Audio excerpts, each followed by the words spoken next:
Indonesia disebut pernah memiliki satuan elit paling ditakuti dan lebih hebat dari Komando Pasukan Khusus atau Kopassus. Namun untuk penampakannya hingga kini belum ada dokumen yang menampakkan wujud dari pasukan yang dijuluki Denharin atau dengan nama lengkap Detasemen Harimau. Kisah pasukan itu semua berawal dari Presiden pertama Indonesia Insinyur Soekarno yang selalu berhasil meninggalkan cerita mengesankan hingga saat ini menarik untuk diulas. Satu contohnya adalah cerita penjaga terakhir Soekarno yang jarang terekspos.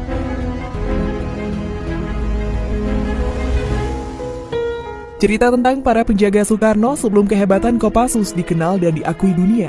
Sebuah pasukan khusus yang ternyata lebih ditakuti dari Kopassus, pasukan ini bernama Detasemen Harimau atau Denharin. Aksi pasukan Denharin sangat ditakuti, seperti halnya pasukan elit saat ini Kopassus. Komandan pasukan Harimau Indonesia adalah Muhammad Syah, Wakil Komandan Robert Walter Monginsidi dan Maulwi Sailan menjabat sebagai kepala staf.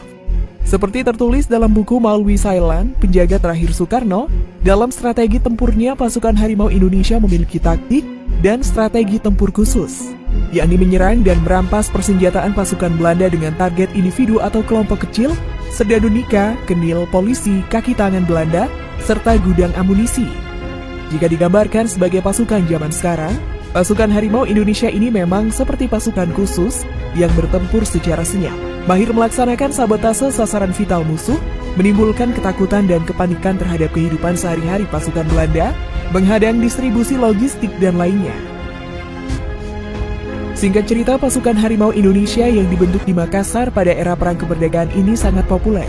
Robert Walter Monginsidi, yang merupakan personel pasukan Harimau yang paling ditakuti Belanda, berhasil ditangkap dan kemudian dihukum mati pada 5 September 1949.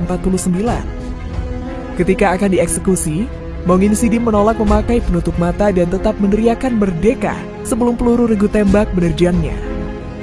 Di era Orde Baru di bawah pemerintahan Presiden Soeharto, sosok Monginsidi kembali populer setelah kisah perjuangannya dibuat film bertajuk Tapak-Tapak Kaki Walter Monginsidi tahun 1982. Selain diangkat sebagai pahlawan nasional pada 6 November 1973, Monginsidi juga mendapatkan penghargaan tertinggi dari negara, yakni Bintang Mahaputra. Nama Monginsidi pun diabadikan sebagai nama bandara, kapal perang, dan satuan militer TNI. ABRI TNI di era Orde Baru memiliki pasukan khusus yang dinamai Detasemen Harimau atau Denharin yang bertugas mengawal presiden secara senyap. Tapi keberadaan pasukan super yang dianggap jauh lebih hebat dari Kopassus ini masih gelap dan simpang siur karena tidak adanya bukti yang otentik. Padahal sebagai satuan khusus yang dibentuk secara resmi oleh pemerintah, jika Denharin memang ada, pasti ada bukti dan dokumen otentiknya.